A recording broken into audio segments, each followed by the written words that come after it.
Eu sou o bolsista Antônio Guilherme François Soares de Marco Grappilha e a orientadora Lindaura Maria Steffes, e eu vou falar sobre a calibração de modelos Ford reservatórios com dados de poço e o que eu fiz esse ano neste projeto.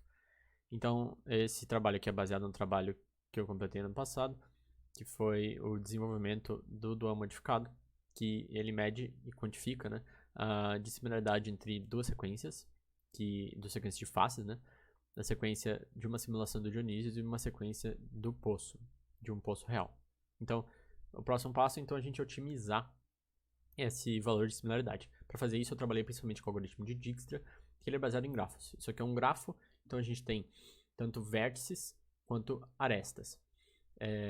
Vértices são esse A, C, E, G, e as arestas são o que conectam eles. Então ele pode ser tanto direcionado, como nesse caso, ele pode não ser direcionado, ele pode ser cíclico ou não cíclico.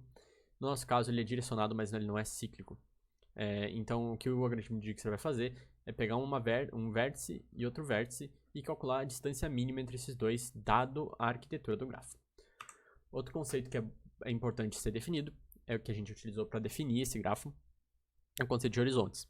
Aqui a gente tem uma sequência de faces, em que a gente tem 5 faces, mas a gente tem 6 horizontes. Os 6 horizontes são basicamente o topo e a base de cada face. Então a gente tem uma em cima, uma embaixo e as 4 mais entre cada face. E cada vértice da nossa arquitetura do grafo, ele vai ser um horizonte. Cada aresta, então, vai ser o valor de FO entre eles. Essa aqui é a nossa arquitetura do grafo. E basicamente, a gente tinha aqui um exemplo com 5 faces da simulação de Dionísios e 200 faces dos dados no poço. Então a gente tem 1, 2, 3, 4, 5, 6 colunas que representam os 6 horizontes das 5 faces da simulação e 201 linhas que representam as 200 faces e 201 horizontes dos dados de poço real. Então o que a gente vai fazer com essa arquitetura é só jogar Dijkstra e fazer a distância entre esse vértice e esse vértice, e a gente consegue a minimização, aí, a otimização da nossa dissimilaridade. Outra coisa que eu trabalhei foi outros métodos de otimização, mas esses são baseados em gradiente. Eu trabalhei em cima dessa função de benchmark, chamada Himmelblau, em que a gente tem f igual a 0 em 4 pontos aqui, mínimos locais.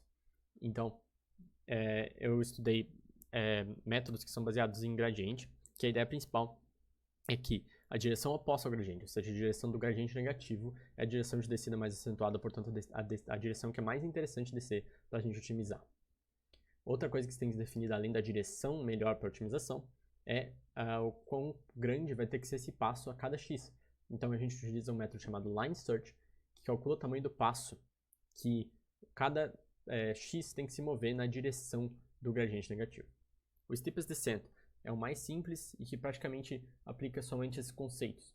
O método de quasi-Newton é uma alternativa ao método de Newton, mas que não precisa do Hessiano. E ele faz isso fazendo uma aproximação do Hessiano, naquela parte do BFGS faz isso. O gradiente conjugado também é uma alternativa ao Newton, mas que não precisa nem do Hessiano, nem da aproximação do Hessiano. Ele usa uma combinação linear dos gradientes calculados anteriormente e o gradiente atual. E daí ele substitui o Hessiano para fazer isso. Eu fiz alguns testes de performance, mas vale lembrar que esses testes de performance, eles não necessariamente vão se espelhar na aplicação atual. No Dijkstra eu apliquei no Dijkstra de verdade e ele teve uma performance bem interessante. Então, para comparar essa performance com essa, tem que aplicar na aplicação de verdade. Aqui a gente pode ver que o steepest descent teve a pior performance e o BFGS rodou em menos tempo, porém teve mais iterações, então depende muito da aplicação.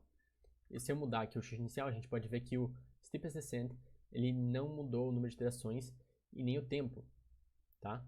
Já o BFGS ele diminuiu as iterações, porém aumentou o tempo, o que é interessante. O gradiente conjugado foi o que diminuiu as iterações e também diminuiu e teve um menor tempo de rodar. Então, nesse caso, mas lembrando que só aplicando na aplicação de verdade. Isso aqui é só para a gente ter uma ideia de como eles funcionam e ter um modelo para aplicar na aplicação de verdade.